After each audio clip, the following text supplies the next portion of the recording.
In my last video, I was going over functionality of this green button here. And just to remind you, you click the button and you get an initial pop-up box that says hello. When I click OK, then it displayed English hello in this paragraph element. Then the pop-up said salute. When I click OK, it says French salute. Then we see hello, OK, and then the output went inside this other paragraph, German hello, and so on and so forth. And I could keep clicking until it gave me a full list of different ways to greet somebody. So for function 1, the way we did it is we used a for loop, and we created a counter, which we gave the name of I for increment. Var I equals 0, as long as I is less than 11, increment I. Then it asked for the conditions. If I is equal to 0, which the first pass of the loop it is, then it's going to do this. It's going to give us, it's going to call greet user, which is this function outside of function 1 all by itself. And then it's going to use this parameter greeting and alert whatever the value of greeting is. So in this particular instance, we are putting the argument to the parameter in a string. We're telling you what it's going to say on the first pass. Then it's going to ask if I is 1, which the first time it was 0, so it can't be 0 and 1 at the same time. So all of these subsequent if conditions are false. So the code is going to quickly breeze through them, and they're all false, so it ignores all the stuff inside. It gets to the end of the for loop, which is line 53, which at that time it pops back up to the for again. It changes I from 0 to 1, and as long as I is less than 11, which that's true, 1 is less than 11, it's going to do that whole process all over again. Except this time when it asked if I is 0, that's going to be false, so it's going to ignore all this. And then it's going to go straight to this. If I is 1, that's true, so it's going to do these two lines. It's going to call the greet user function, and it's going to give us the argument of the string value of salute. And then we're going to take out document get element by ID I, which is at this point 1.enter.html. It's going to put in the words French salute, which is what you see right here. All right, and it just does that over and over and over again until it gets to the very last one. When I becomes 10, then we get the last one, and at that point it'll do the last, it will question the value of I one more time. And when I is incremented from 10 to 11, and it asks as long as 11 is less than 11, increment I, well, at that point it won't increment I because 11 is not less than 11. At that point, we're done completely with the for loop, and then it's going to go to line 54, the end of the function. And then it won't do anything else, and it'll just be sitting there waiting for you to click on the next button. Well, the next button is where we are today. So let me go in the 36.html tag right here. Middle 3 tag is going to hold the button with the ID of B and the onClick equals 2, which in the JavaScript is taking us to the function here with the name of 2. And it's going to call that to run. Then after the blue button, there's a div with a class of demo2, an ID of X, and a style of display none, which means you don't see it right now. You don't see anything at all. It's just not here because it's invisible with display none. Inside of that div, we got 1 paragraph, 2 paragraph, 3, 4, 5, 6, 7, 8 paragraph elements. The first paragraph element has the ID of Lisa 0.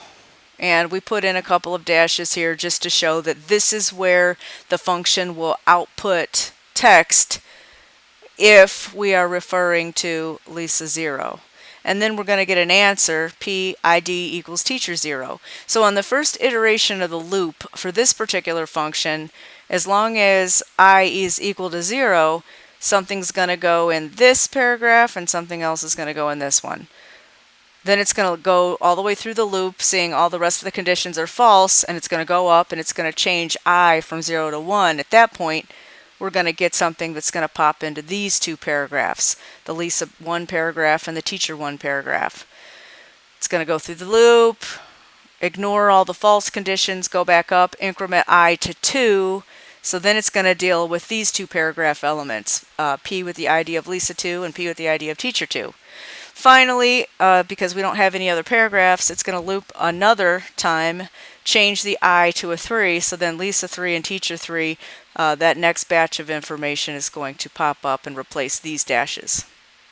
Okay, so there's the end of that div and the end of the middle 3 tag. So that's all we're going to deal with, because we're not dealing with the purple tag and any of the elements under the purple button and the purple elements. We're not dealing with that today. That will be in the next video that goes here with the right 3 tag and that button in that paragraph. This is only one paragraph element. The information's going to go in there instead of multiple paragraph elements like we did here. Okay, so this is the new stuff that we're going over in the HTML web page. Let's look at the function. Function 2. All right, let me get rid of all these. So I tried to make a video earlier and I didn't like how long it was and all that. So I'm going to undo all this and try it again and hope this video is short enough and concise enough. All right, so function 2, when you click this blue button ID B, onClick equals 2. OnClick equals 2 means the function called 2 is going to execute. So function 2, line 63, var happy equals I am happy. This time, if I refer back to function 1, when we called the function greetUser, in the paragraph after greetUser, we put a string value. That's why it's in double quotes of hello. We're actually telling it what to say this way. In the function I'm looking at right now, we are taking what we want it to say and we're putting it in a variable. See, the string here, I am happy, is in double quotes. The variable is not in double quotes. So we are creating var happy equals I am happy, var sad equals I am sad, var angry equals I am angry, var neutral equals I am neutral, and var x equals window.confirm. Are you sure you're okay? Well, down here when we get to this 69, line 69, that's the for loop, we're doing the same for loop that we did before. Var I equals 0, I less than 6, I plus plus. I don't really need I to be less than 6 because I've only dealt with 4 different iterations. So that would be 0, 1, 2, and 3. So as long as I is less than 3, this should run just fine. I didn't need to be as high as 6. Document.getElementById x .style.display equals block. This X is talking about the div that we made invisible here. Line 39, div class equals demo2 and ID X style equals display none. That's changing that to display block so that when I click demo2 and you see, are you sure you're okay, and click OK, you see this blue background here, this blue rectangle, and you see some dashes to the left, some dashes to the right, and then you see these other dashes that are in the middle. The reason these dashes are in the middle is because we haven't clicked OK enough times to change the text align. We've clicked it once when we said, are you sure you're okay? And that made this Lisa div text align to the left, which is the next line here. The first thing that happened is getElementById x style display equals block. So you see the blue. The next line says document getElementById Lisa plus I, which means Lisa 0 .style.textAlign is left. So the dash for the Lisa paragraph, Lisa 0 paragraph to be exact, moved to the left. And then line 72, document.getElementById teacher 0 style.color is lime, and document.getElementById teacher 0 .style.textAlign is right. So you see that the teacher's response is going to go here to the right. The Lisa response is going to go to the left. The teacher response is also colorized in lime, and the actual text that's going to show up and replace these dashes to the left and dashes to the right are not going to execute until I click this OK button. And that's here at line 76 when it asks if I is equal to 0, which initially in the for loop, it does start off at 0. So this will be true, and all of these lines of code will execute. greetUser, we're going to call the function greetUser, which is way up here, function greetUser. going to have a parameter of greeting. Alert box is going to put the value of greeting. Instead of how we did it with 1, putting the actual greeting in string format, we are going to put a variable in here. So here the argument is a variable. The variable with the name of happy is going to have the value of this string, I am happy. So line 78, document.getElement by ID, Lisa plus I means Lisa 0. .inner HTML means we're going to fill the inside of that paragraph with what? With the variable happy, which again, the value of the variable is the text that says I am happy. So going back to the web page, we're talking about what's going to go in this paragraph with the ID of Lisa 0. The words I am happy are going to show up here. Back to the code, line 80, document.getElement by ID teacher plus I. So the ID is going to be teacher 0. .inner HTML is going to have great to hear you're happy. So going back here, in this paragraph it's going to say I am happy, and in this paragraph it's going to say great to hear you're happy. So now these two, when I click this OK, I am happy is going to show up here on the left, and then great to hear you're happy is going to show up in green to the right here. And each time I click OK, each one of these different paragraphs is going to fill up with a corresponding output based on two things: the name of the paragraph ID, this is going to be where we're going to put it, and based on the counter.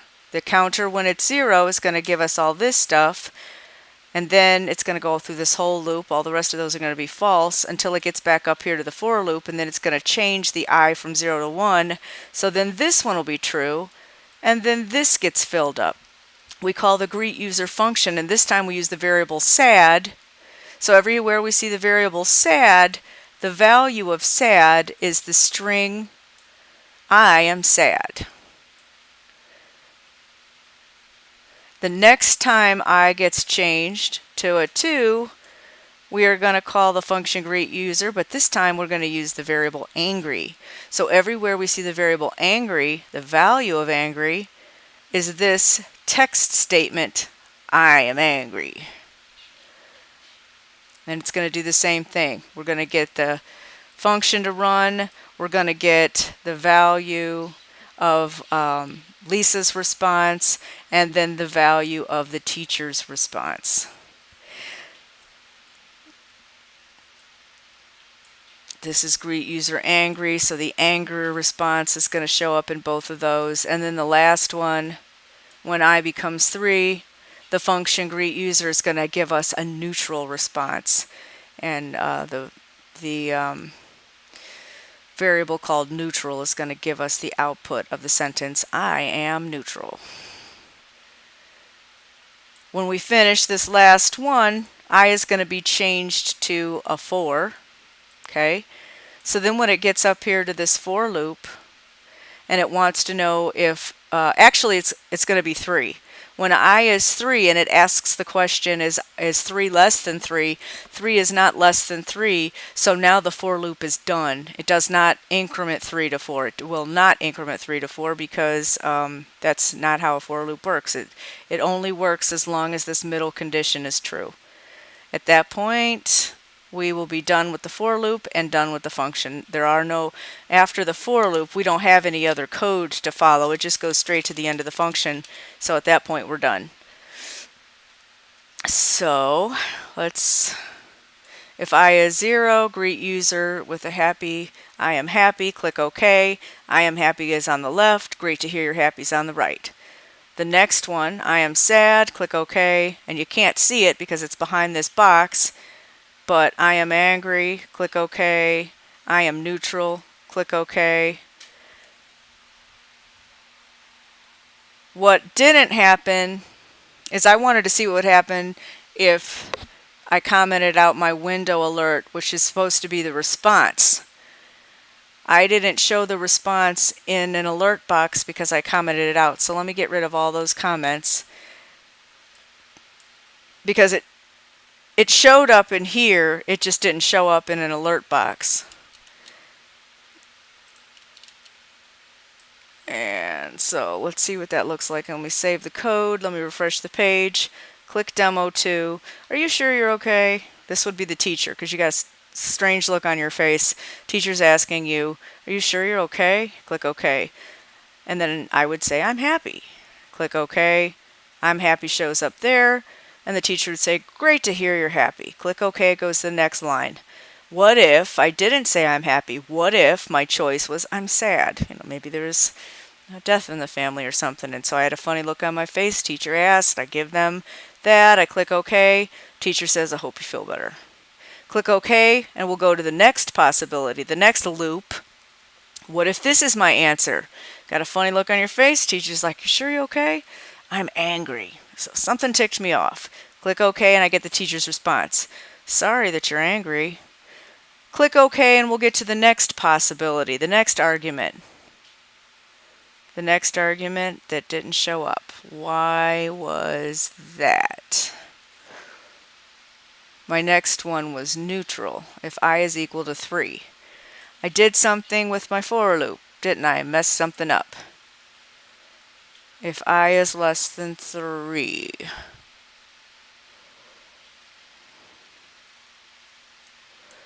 Let me see if I is less than 4. How could that be? Refresh, run it again. Are you sure you're okay? I'm happy. Great to hear you're happy. I'm sad. Hope you feel better. I'm angry. Sorry that you're angry. I'm neutral. Okay? Neutral is okay. Click OK. And so there, it worked. Again, as long as I is less than 4. I thought that as long as I was less than 3, that would work okay. Let me try to run it one more time. If it doesn't put in the I am neutral, then I know it has to be less than 4.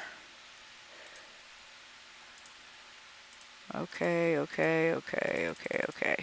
Yep. If I is less than 3 is not good enough. I has to be less than 4, which means that when I is 3, and that makes sense, as long as I is less than 4, which would be 3. When I stopped it is, if as long as I is less than 3, that means it only ran up to if I is equal to 2. Because if I is equal to 3, then the for loop is saying is I less than 3 before it executes, and 3 is not less than 3, so it actually chopped off this part of my code. It didn't let that run. So we had to let I be up to less than 4 in order to allow this to function. Save it again, run it all.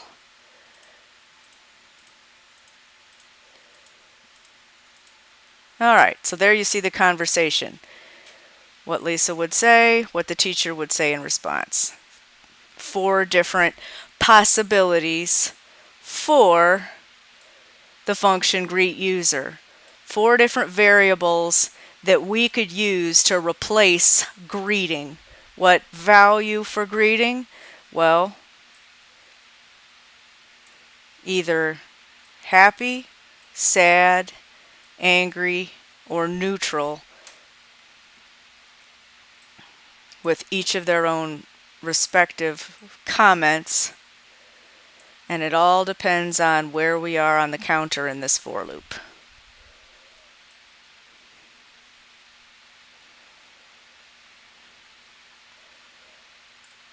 And that's all that there is to this second button.